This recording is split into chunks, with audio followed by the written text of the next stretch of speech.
Saludos a todos y bienvenidos nuevamente a una nueva aventura con curiosidades bíblicas. Seguimos desglosando palabra por palabra la Escritura, inspirada a hombres imperfectos por el Espíritu de Dios, sin hablar de doctrinas ni de preferencias religiosas. Simplemente las explicamos a la luz de su original hebreo bíblico, costumbres y cultura de la época. Si no se ha inscrito en este canal, le invito a hacerlo y a continuar con nuestras meditaciones sobre la palabra de Dios. Éxodo 7:1 dice: Jehová dijo a Moisés: Mira, yo te he constituido Dios para Faraón, y tu hermano Aarón será tu profeta. Tú dirás todas las cosas que yo te mande, y Aarón tu hermano hablará a Faraón para que deje ir de su tierra a los hijos de Israel. Y yo endureceré el corazón de Faraón y multiplicaré en la tierra de Egipto mis señales y mis maravillas. Y Faraón no os oirá, mas yo pondré mi mano sobre Egipto y sacaré a mis ejércitos, mi pueblo, los hijos de Israel, de la tierra de Egipto, con grandes juicios, y sabrán los egipcios que yo soy Jehová cuando extienda mi mano sobre Egipto y saque a los hijos de Israel de en medio de ellos. E hizo Moisés y Aarón como Jehová les mandó. Así lo hicieron. Era Moisés de edad de 80 años y Aarón de edad de 83, cuando hablaron a Faraón. Durante estos capítulos que hemos estudiado, nos hemos dado cuenta que el Faraón no ha querido ceder por voluntad propia, a pesar de que a lo largo de estos 6 capítulos le ha demostrado quién es Él, dándole así la oportunidad para que le conozca, y aún así no lo hace. Ahora Dios le dice a Moisés que lo ha constituido a él como Dios o juez delante del Faraón, para sacar a su pueblo con mano fuerte de Egipto, y lo mostraría con las manifestaciones de sus grandes señales. Y ahora iba a dejar que él mismo, Faraón, exponga su corazón tal y como él es realmente delante de todos, especialmente delante de él mismo. Dios muchas veces nos deja que nos comportemos como deseamos. Nos da siempre un tiempo de reflexión. Nos muestra siempre quién es Él, para que le conozcamos, para que sepamos quién es Él. Esto es lo que quiere decir cuando le dijo a Moisés que Él endurecería su corazón. Dios no endurece el corazón de nadie. Él no lo necesita hacer. Como lo he dicho anteriormente, Él siempre nos permite practicar nuestro propio albedrío. Y nos lo dice Romanos 1 del 23 al 28 de esta manera. Y cambiaron la gloria del Dios incorruptible en semejanza de imagen de hombre corruptible, de aves, de cuadrúpedos y de reptiles, por lo cual también Dios los entregó a la inmundicia, en las concupiscencias de sus corazones, de modo que deshonraron entre sí sus propios cuerpos, ya que cambiaron la verdad de Dios por la mentira, honrando y dando culto a las criaturas antes que al Creador, el cual es bendito por los siglos. Amén. Por esto Dios los entregó a pasiones vergonzosas, pues aún sus mujeres cambiaron el uso natural por el que es contra la naturaleza.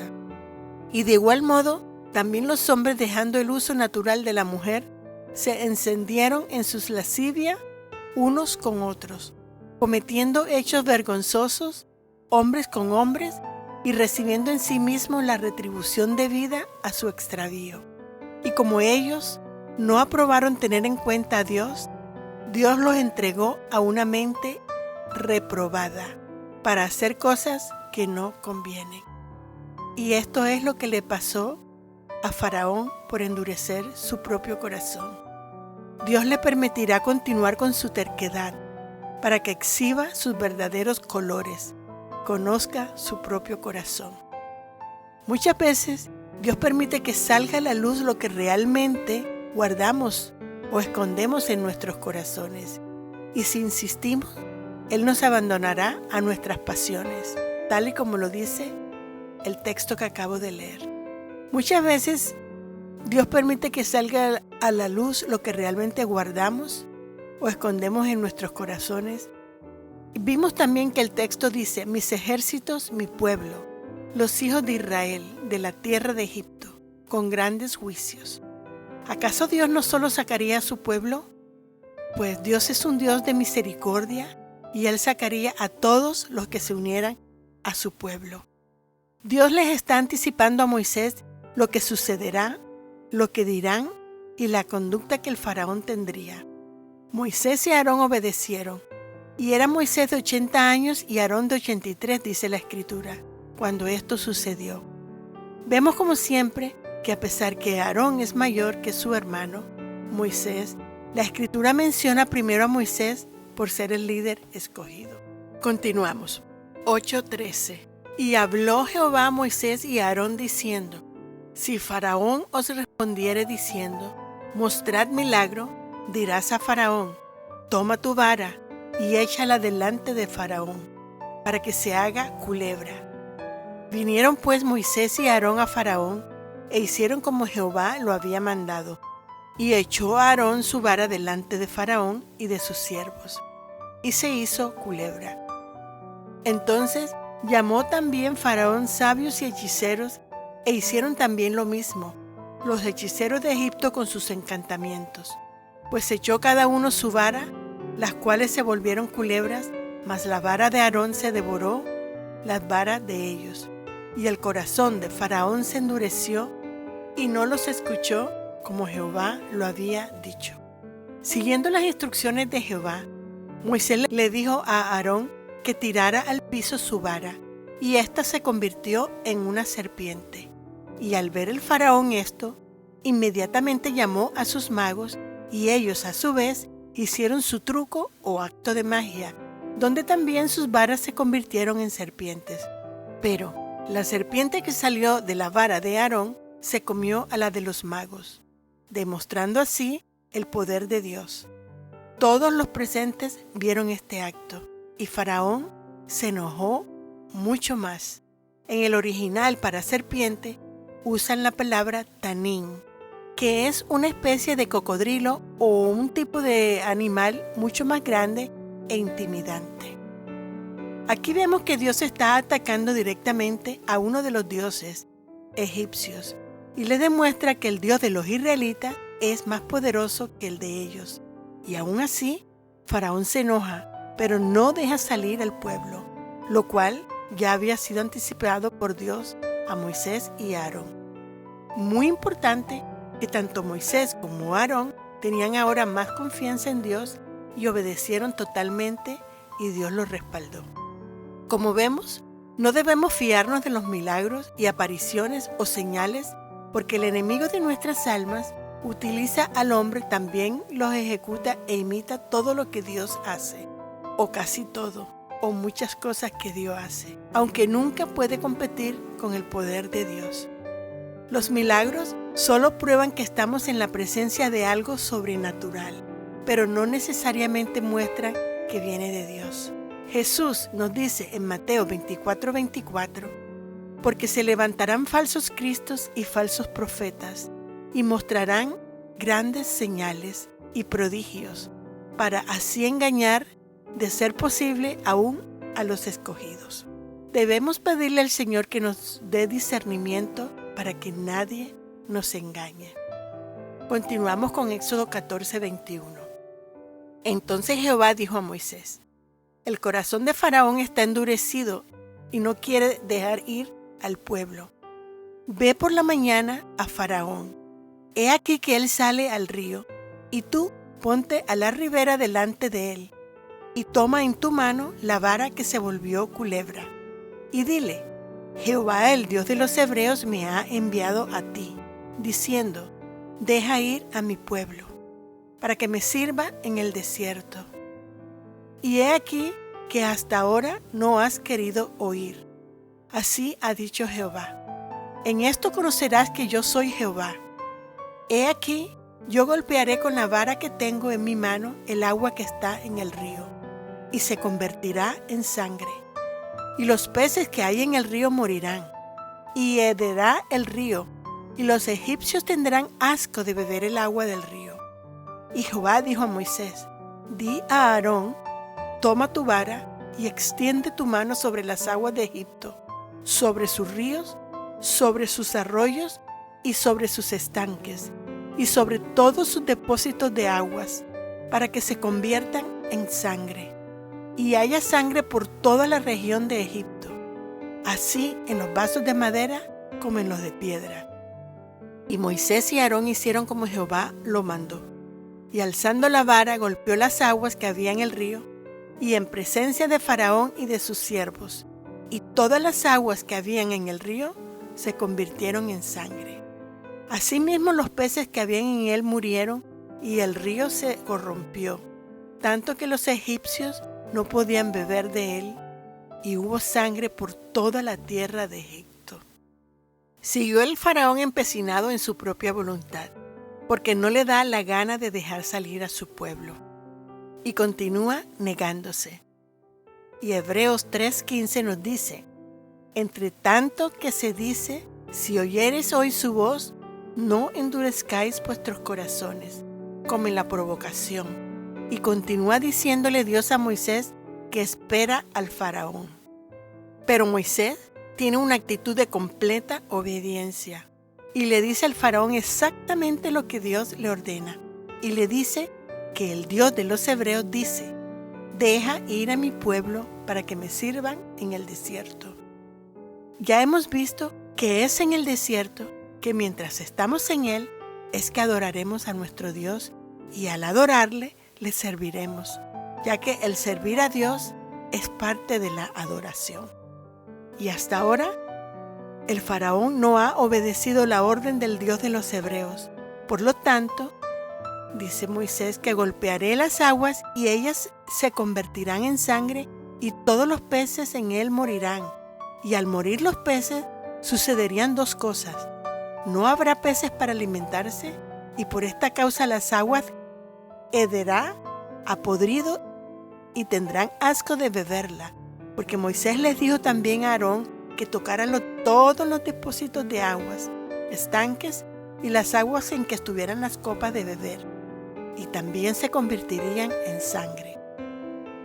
El mal olor de pudrición de la sangre traería pestilencia o impureza sobre todo Egipto. Éxodo 7:22 continúa: y los hechiceros de Egipto hicieron lo mismo con sus encantamientos, y el corazón del faraón se endureció, y no los escuchó, como Jehová lo había dicho. Y Faraón se volvió y fue a su casa, y no dio atención tampoco a esto. Y en todo Egipto hicieron pozos alrededor del río para beber, porque no podían beber de las aguas del río.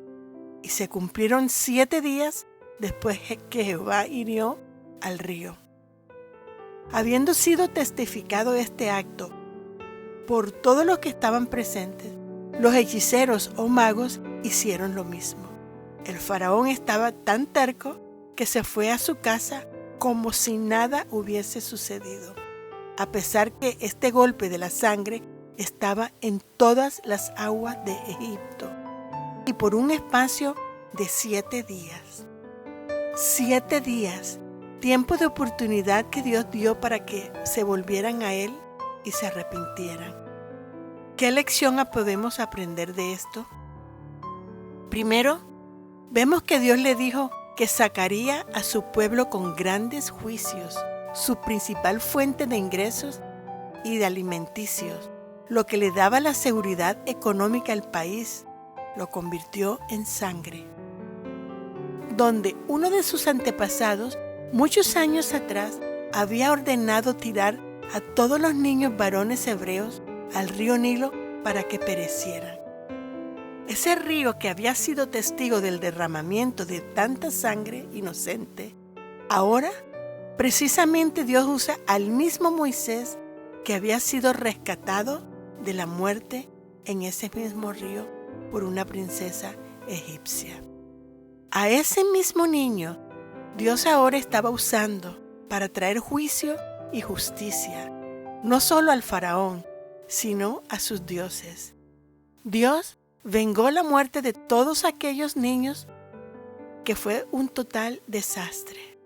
Segundo aprendizaje, que los egipcios sabrían quién era el Dios de los hebreos.